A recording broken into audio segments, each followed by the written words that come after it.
Hello again, welcome to another episode of Merkon's Musings, a Star Wars action figure review, and today we're looking at, yes, you guessed it, the Landspeeder. But wait a minute, we already did a Landspeeder episode for this channel. Yes, we did, but this is the new and improved Landspeeder from 2025. So I'm going to do an unboxing and see what this is all about, this new Landspeeder. But before that, I will talk about the history of the Landspeeder. The X-23 was a civilian land speeder of mundane design produced by Sorosub Corporation. Built with a powerful repulsor lift engine augmented by 3 air-cooled thrust turbines. The X-34 hovered about a meter off the ground during operation. The vehicle was capable of crossing rough terrain and were well suited for the harsh desert climates. Owners could choose from either an open air or sealed cockpit. Although the speeders lacked any form of combat capability in the form of weapon mounts or armor, the X-34 was fast. Its fairly nondescript appearance measured 3.4 meters in length. The X-34 land speeders were utilized by the Alliance to restore the public, were retrofitted with blaster cannons, such as the Mark II medium blaster. So now let's take a look at this box. This box is freaking amazing. I love it. This box is so awesome. This photo is really great. It's like a reproduction of when they get pulled over in Mos Eisley, and then Obi-Wan does the Jedi mind trick. So let's take a look at the box. As you can see, it comes with a Luke Skywalker exclusive action figure, Luke Skywalker Tatooine. This one I've noticed it's a little bit different than most. So let me turn this over so we can see the side. So usually when you see these photos, even in the original vintage kind of run, they would have words describing things here, there are none. Which is odd because the older Landspeeder that I reviewed from Target 2011 had these type of things. But let's continue. Let's look at this. So this is one of the cool features the other one didn't have, and the original had. You could pop open the hood. If we look at this, it shows Luke, the action figure that comes in the box, the exclusive one. It looks really great. He's got the poncho, he's got the sniper rifle, and he's got that hat with the goggles. The last side to look at would be this one, which shows the cockpit of the Landspeeder. Really nicely done. Look at that. The detail is fantastic. You know, and the Kenner one just had stickers there, but this is really, really great. So with that said, I'm going to now open up the box and let's see what we got here.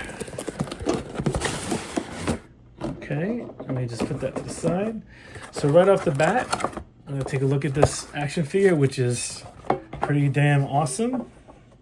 Wow, look at that. That is awesome.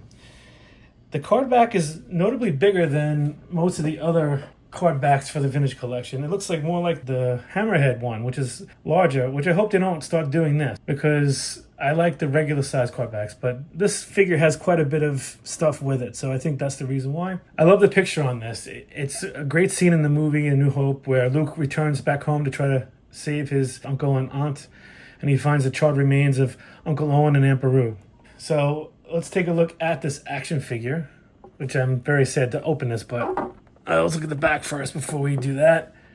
And the back shows, so this figure is VC344A. Luke Skywalker owned a battered but speedy X-34 Landspeeder, racing the sand-pocked and sun-faded craft across the desert between the Lars homestead and the outposts such as Tashi Station and Anchorhead. Let's open this bad boy up so we can see what we got going on here. I know, this is making me sad doing this. So, let's see what we have. Open this up. So, we have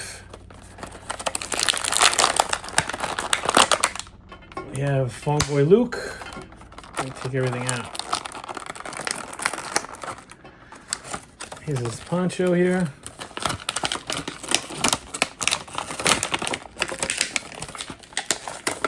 There's his poncho. I'm gonna get them all jazzied up.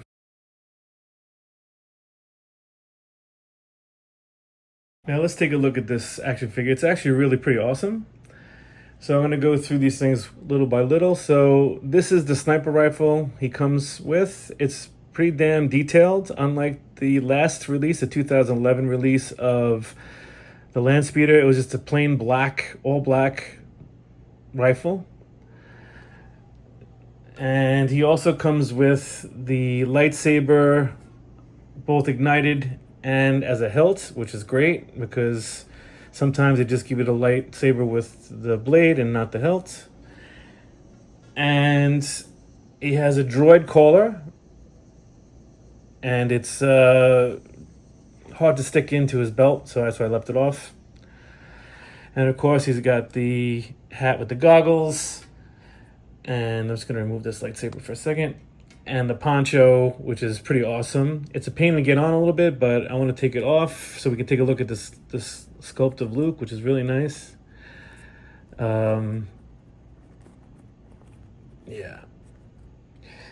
Yeah, so this is a really nice sculpt of Luke Skywalker. Farm boy, as they say. It's very, very nice. It has some really great articulation. It has the insert joints in the knees, on both knees. And it's got the ankles. They move up and down and rotate a little bit side to side, which is great. It's got the waist articulation. It's got soft goods right here, which is great. So he can sit and not be, bouncing back up because the plastic would hold him up. So the soft goods holds him down, which is good. He's got the insert joints in the elbows on both sides, and he's got the head on the ball joint, and he looks great. The details on the robe are phenomenal, and even his boots have nice sand in them. Really nice detail, a good wash that shows you the white and the sand color.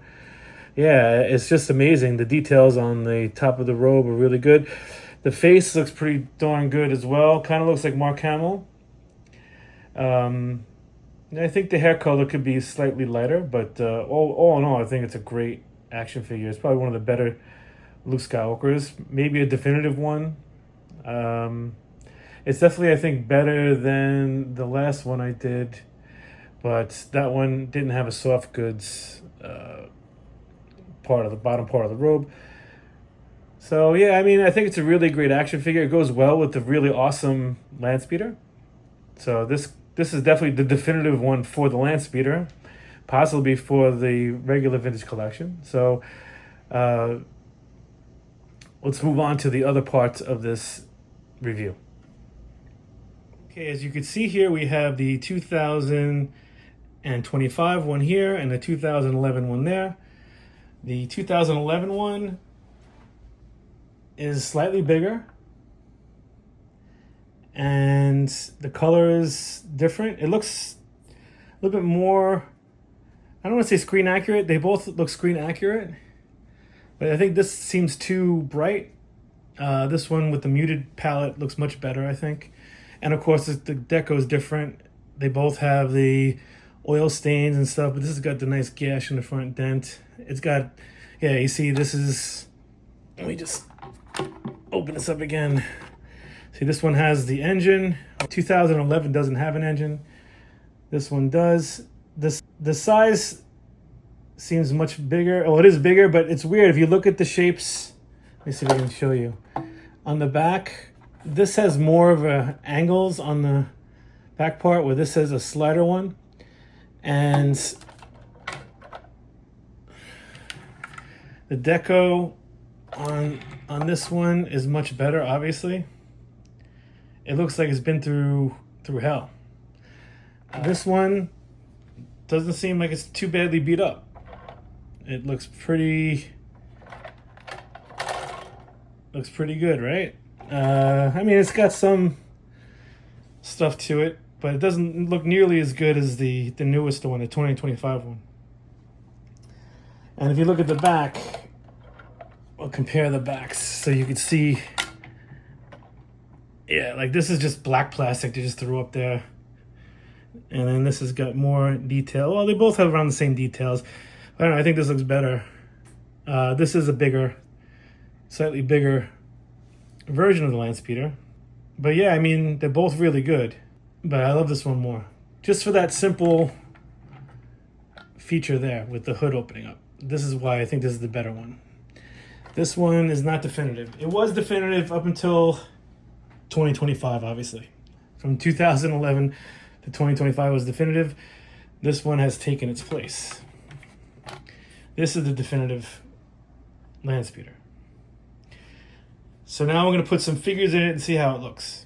All right, so as you can see, even though it's smaller in length, it seems much more wider and has more room for the action figures. So if you look, Obi-Wan's giving the mind trick. If there was a sand trooper standing there, you don't need to see his identification. You all know the scene, right? He fits in very well. Luke fits in really well. But what's really cool about, what's good about this one that the other one doesn't have, and I'm gonna lift up the camera so you can see. So it actually has space behind the seat of Luke where you could put 3PO's legs, and R2 just lays on the back. I wish they had like a button behind the seat where R2 would sit, and you could plug his leg, the hole that's in his leg, onto that button to keep him steady. But otherwise, it's okay. That's a minimal. That's minimal, like a minimal complaint. It's really awesome, this thing. I think it's obviously the definitive one, but it's much better than the other one. And the other one isn't bad. It's just this one, I think they did a lot more with it. Obviously the deco is much better, and they gave it more options and features. And then, you know, that little thing where you can put the droids, well, 3PO's feet in the back, or if you want to have other people on the Landspeeder, you can have them sitting back there and not worry about them. If you like shove it across the floor, you know, in its hover mode, and they won't go flying out. So that's a nice little touch too. So there you have it. This is the 2025 Landspeeder, the Vintage Collection. It's well worth it. Definitely, if you're a fan of the original trilogy and you want a really cool exclusive figure, you should pick this one up. It's definitely the definitive version of the vehicle. Now we can all rest easy. They don't have to make another one again. So with that said, I hope you enjoyed this episode. So please hit like and subscribe, and I'll see you next time with another episode. Have a great day.